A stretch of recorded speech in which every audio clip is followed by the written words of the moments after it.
Hi, good afternoon. Today we are gathered here to understand and learn a new work skill. The work skill is how to prepare a bottle. I'm going to start with acknowledgement of country first.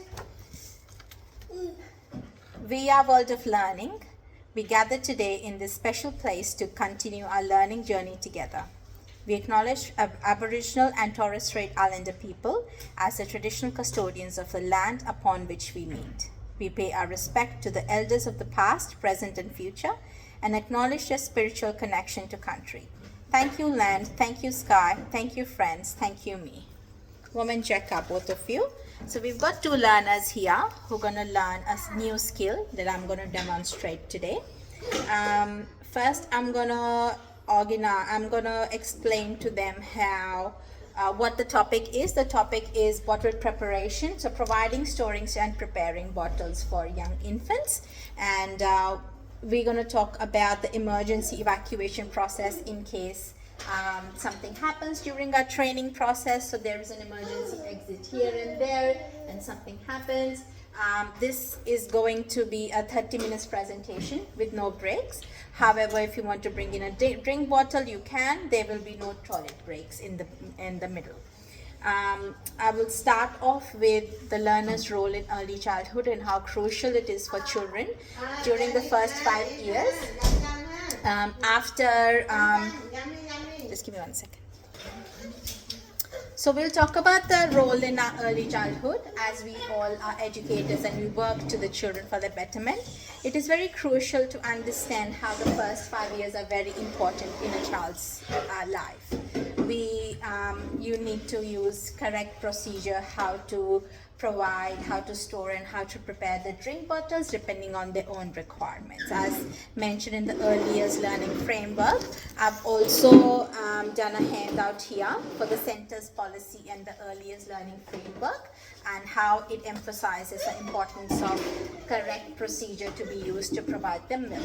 Yeah, it will be like I said, a 30 minutes presentation, and the agenda will be to learn a skill of preparing a milk bottle for an infant using correct techniques. I will show you an example by preparing the drink bottles, as we've got all the resources here, and I've also already spoken about the safety aspects of the emergency exits and everything. Yeah. Okay. Let's start. This is the handout that I've prepared here for you for the center's policy. I've also got a handout here for providing, storing, and preparing bottles for you, which actually explains the correct procedure. You can display this procedure in your individual rooms where the station is to prepare bottles for the infants. I will, in the end, what I will do is I will ask you to demonstrate after I show you how to prepare a bottle, and then if you have any questions, if you have any concerns, you're more than welcome to ask me, and then we'll go one step at a time in detail.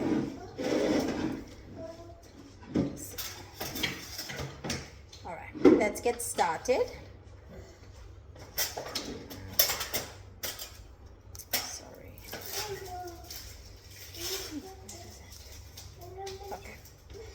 Perfect. So let's get started with the procedure. So first, let's talk about providing milk. Bottles are the main source, of course. As early childhood educators, we can provide each day families are to provide sufficient clean and sterilized bottles for their child's intake, and they should be clearly labeled. As you can see here, they're clearly labeled. And then we need to ask families to provide a sterilized version of the bottles. Yeah. Next comes the formula. Families are to provide bottles with the correct amount of pre-boiled water. There is an option. Another option is that if families would like to provide a cooler version of the bottle as well in a separate container, they can give it, and also they can give us some formula here, like in a small container here.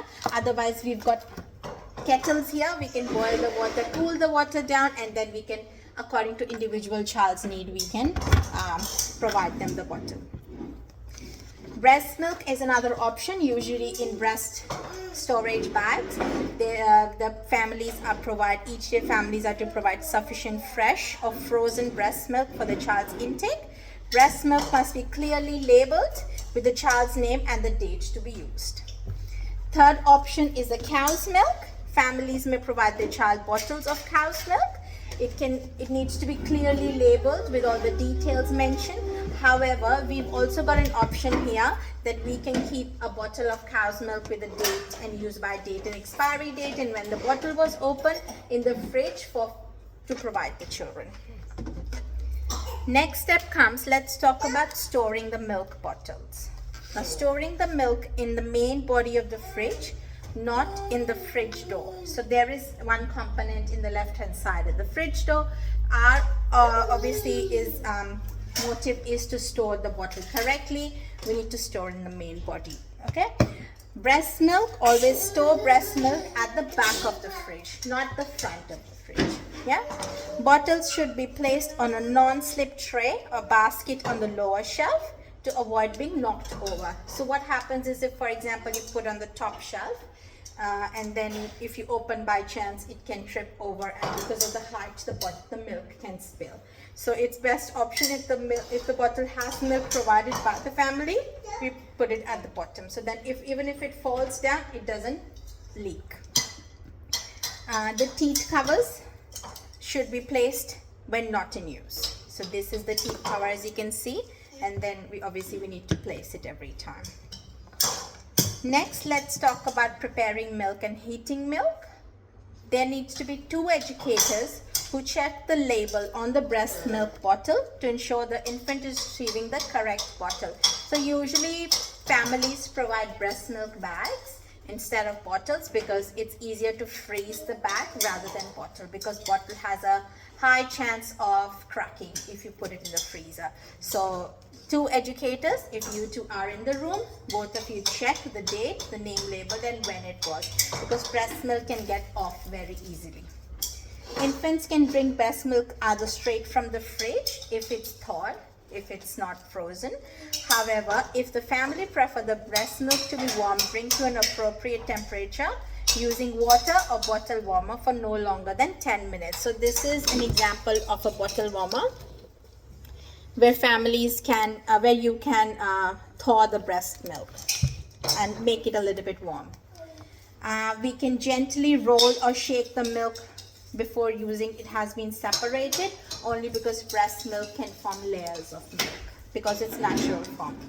Drop a little milk on the inside of your wrist like this, and then it should feel comfortably warm or even a bit cool, not hot. So because baby's mouth is of course very delicate, and this is one of the areas that can be easily burnt. Third form, we've got formula. So infants can drink formula at room temperature.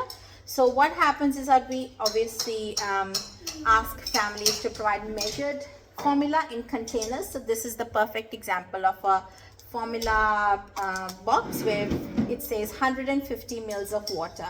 This is a child's name, and then you open the child's bottle, same child's bottle, we open it, and then we open the formula, and then we put the exact amount of all of the formula, and then we make sure we put 150 mils of water. As you can see, there is markings here, so 150 mils of we can put in here. Yeah. After that, formula can be mixed immediately prior to or after warming. So what happens, sometimes a family would prefer the milk to be warmed, again using the bottle warmer, and or child can use at a room temperature. If you think the boiled water is at a room temperature and it's very hot outside, it's not very cold, so you can directly mix the formula bottle. You can drop a little milk on the inside of your wrist again like this. It should feel comfortably warm or even a bit cool. Yeah? So we do not use microwaves to heat the bottles. This is only to reduce the risk of creating heat spots which could burn the child.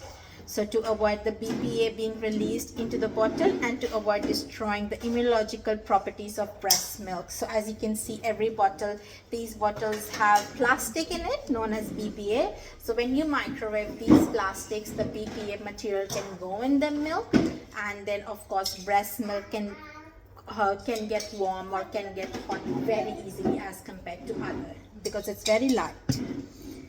Third, the last step we're talking about is cleaning up. So all unused milk that has not been consumed in the feed should be discarded unless the family requests to see the amount left over after feeding.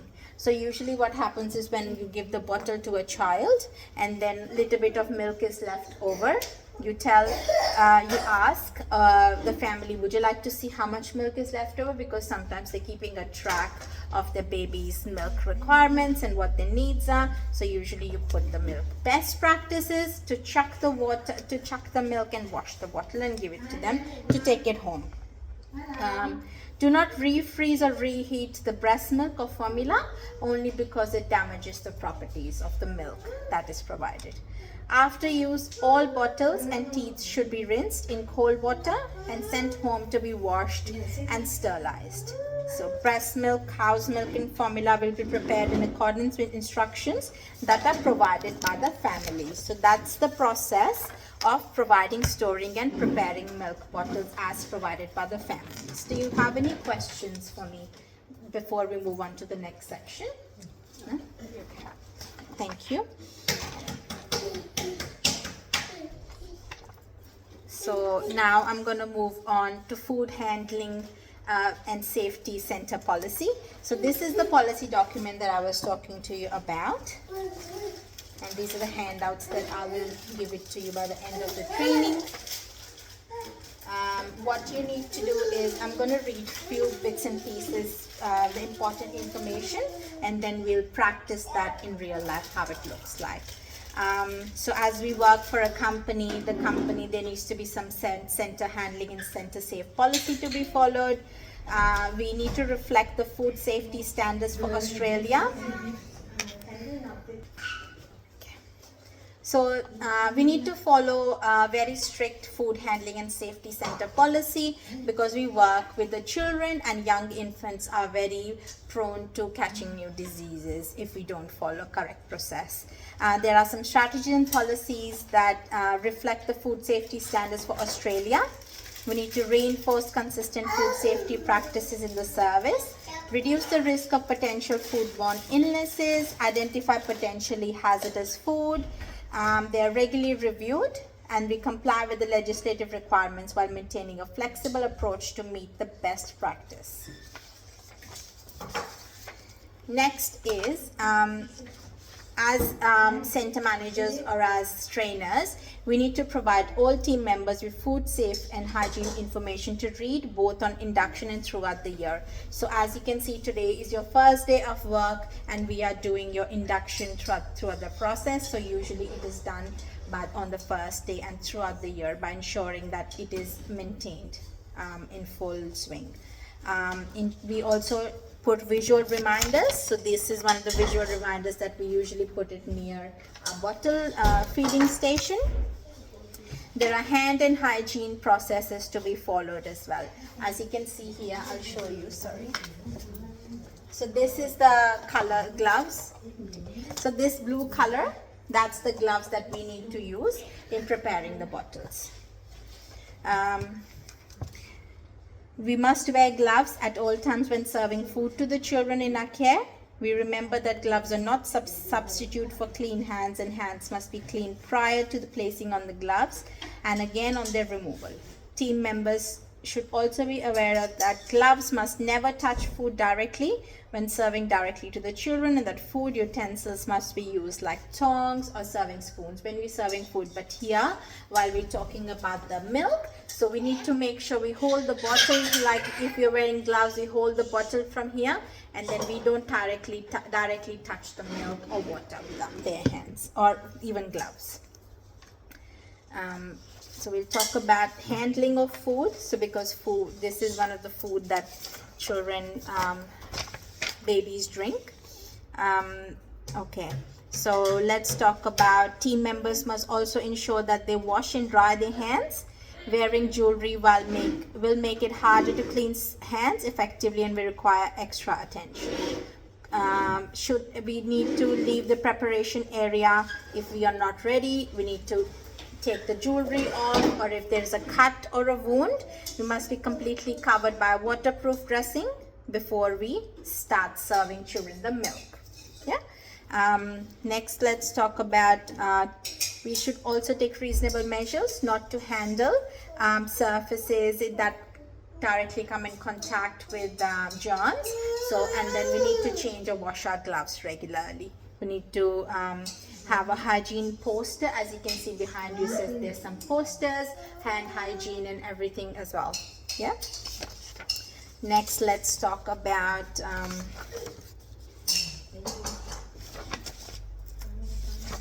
heating food. Yeah. So again, we're talking about heating the bottles here. So we're gonna obviously talk about heating food here in comparison, in relation to milk. We need to make sure that it's not very hot. Heating and cooling food properly will prevent germs from growing in the food as well. So if it's very hot, cold milk as well, for example, it might have some germs, so then it can help preventing the germs as well. Australian food safety standards state that reheating food should reach 60 degrees. So we need to be careful around infants around that as well. You can also use a food probe thermometer in case you don't want to check with your wrist. You can use a thermometer if you wish to. We can discard all leftovers and all food if you don't want to use that. Okay. Using of a probe thermometer. Sanitize the probe with the food grade sanitizer if you want to use that. When measuring the temperature of the milk or food in this case, place the probe part only the center or the thickest part of the food. So with milk, we just have to touch the tip of the probe thermometer if we wish to. All right. Next, let's move on to the next part. Cleaning food services and equipment. Now, when we are preparing this bench station, we need to ensure the premises, fixtures, fittings, and equipment are maintained to an acceptable standard of cleanliness. Eating and drinking utensils must be clean and sanitized, protected from the contamination between uses. So we've got a sanitizer here. I'm just going to get the sanitizer. So when we are talking about ensuring the premises are clean, so this is the food grade sanitizer that we need to use. We need to sanitize we need to check, it's a surface sanitizer and cleaner. We need to sanitize the area. We need to, before obviously using this, we need to wear gloves. We sanitize the area, then only we prepare. Next, if we are talking about sanitizing the bottles, so this is a sanitizer if you wish to use to sanitize, sterilize and sanitize the bottles if you think that the bottle is a bit dirty. So that's another process that we can put the bottles in here. I'm going to show you how it looks like. So as you can see, there are some bottles inside, and this is how that sanitize. We just close the bottles and then we put it in the microwave for 5 minutes and then we sanitize it.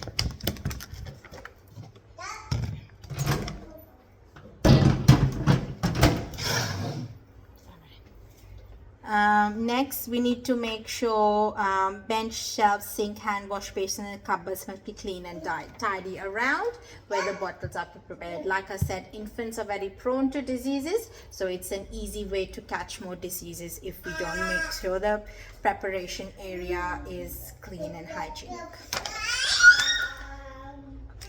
There are other policies that I will provide you, and I've got a pack of the policies here. Infection control policy, infection control practice manual, and infection control posters, baby and infant bottled food preparation. So that's and then again it also relates to cover your cough and sneeze, food safety, how to hand wash, routine cleaning, using of gloves, and performing hand hygiene. So all these come into relation while preparing a bottle.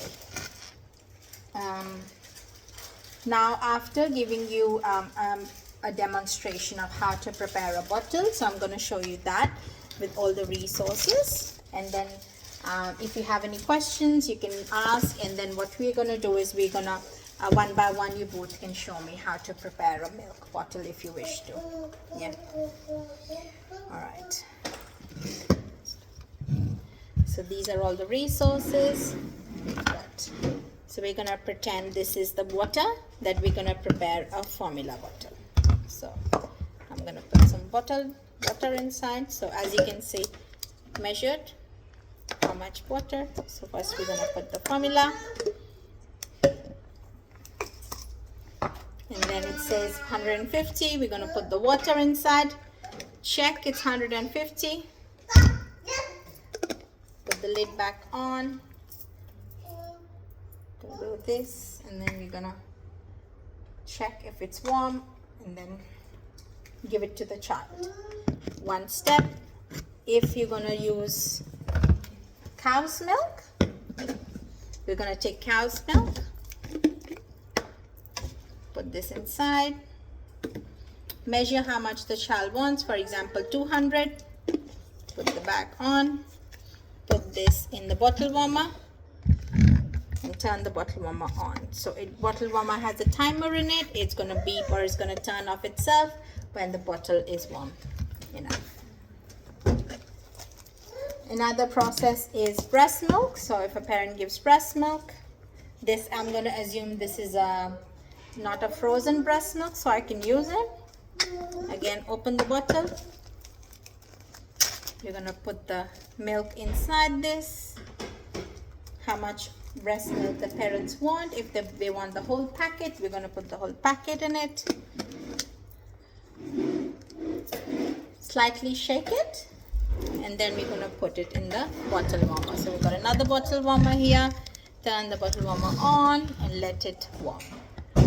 After some time, we're going to check on the bottle warmer, because the bottle warmer, like I said, the breast milk gets heated up very quickly. So we're going to check. This bottle is ready for the babies. Yeah.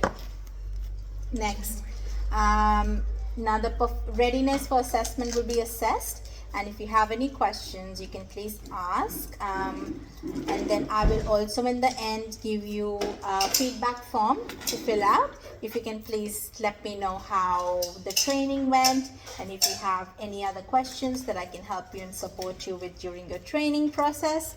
If you want to start one by one, Sandeep, do you want to come and demonstrate one of the bottles, please?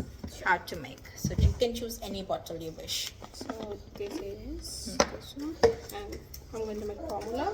So we need to check the child's name here. Both the names are correct. Measurement is correct. Pour it here, and then we need more water. Here, 150.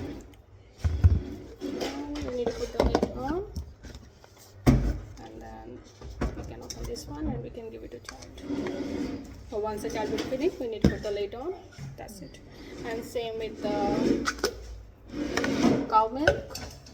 So if the child wants to drink cow milk, we need to take the, and for the cow milk, we'll take the bottle and we need to check the measurement and make sure bottle is clean and tidy, and then put the milk.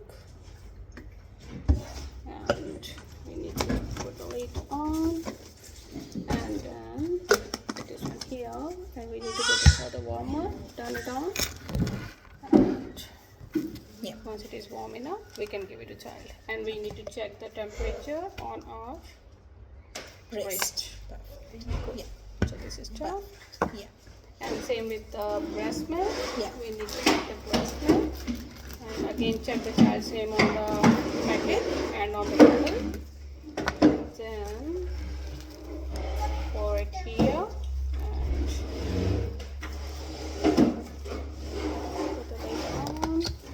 Again, we need to put it in the, turn it on, check the temperature, and here also we need to check the temperature on the wrist. If this is okay, child can have it. So we must need to check the temperature. It shouldn't be too warm. Okay. Thank you, Sandeep. We've got another student, Vinda. Vinda, would you like to come and demonstrate 3 bottles, please? Yeah. Thank you. First one, Yeah. I try the formula. Yep. So formula, match the name, make sure bottle is clean. Yep. You can put my glass. Yep. Put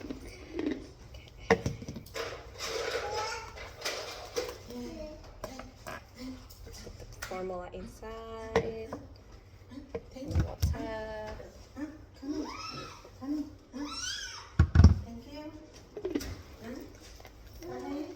And shake a little bit. Put the water in the bottle warmer if it's cold. Good. To finish, check on my wrist. If it's okay, I can give it baby.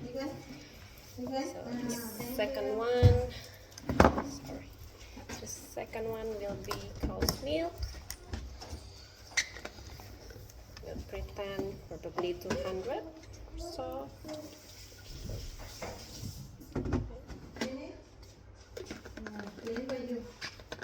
close and put in the bottle warmer. Once it's finished, check on my wrist again.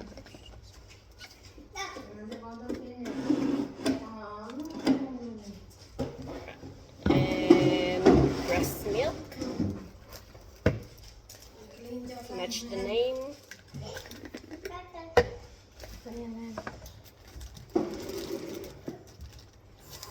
Put it in the bottle. Close the lid. Give a little bit shake. And then warm a little bit. And then check the temperature. It's okay, we can give it to the children. Thank you very much, both of you, for demonstrating the skill, work skill. Do you have any questions in particular about this task? No. Okay. Thank you. Now I'm going to end this session, and then we're going to talk about the feedback.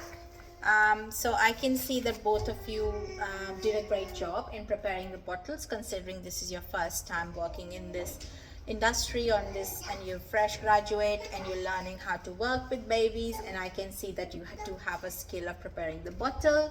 Also, another feedback is that how you were very careful of 3 different processes, and how you were very mindful of yes, making sure the bottle was warm enough for the babies and checked after the temperature. I think it's very important to do that as well. Also, another thing is that measuring is very important, which I think you both did a great job in doing that, and how important it is not to burn the child's mouth by accidentally giving them hot water, or overdose of milk sometimes can also happen. For example, you give more water in the formula or less water, so you were both very careful of how these can have other implications on a child as well. Now, about the setup, do you have any feedback? How you think everything went? If you have any other feedback, I've got a template here that I would really please if you can do it, and I'm going to do your attendance as well today. If you need any extra help with another session, I can organize some more trainings for both of you or your team members. We can have a staff meeting regularly about the processes and about the requirements of how to work in a childcare industry. Yeah. So these are the feedback forms that I would please ask you to fill out. It just basically says that how comfortable you were you during your assessment, during your training, sorry. If the training contents and activities were according to your expectations, if do you think this was a suitable time to do an assessment training with you, and do you think I was organized, I was approachable, did I give the instruction in a clear and easy way? Did I answer your questions if you had any? Did it actually help building your knowledge and your skills or not? So this feedback form gives me the tools if I think I need to work on something in a good reflective way, and how in future I can improvise my practices. It will also explain how conducting, do you think this conducting was appropriate, the training was appropriate and fair on your job, on your what your role is right now, and did you learned anything what you're going to work in. So basically that's what it says. Another thing is after this, I can write down your emails, and I can in future, if there's any online resources, any practices, I can forward you those videos, and then I can keep in touch with you. So I would like you to say thank you to both of you for coming and for attending this training. Thank you.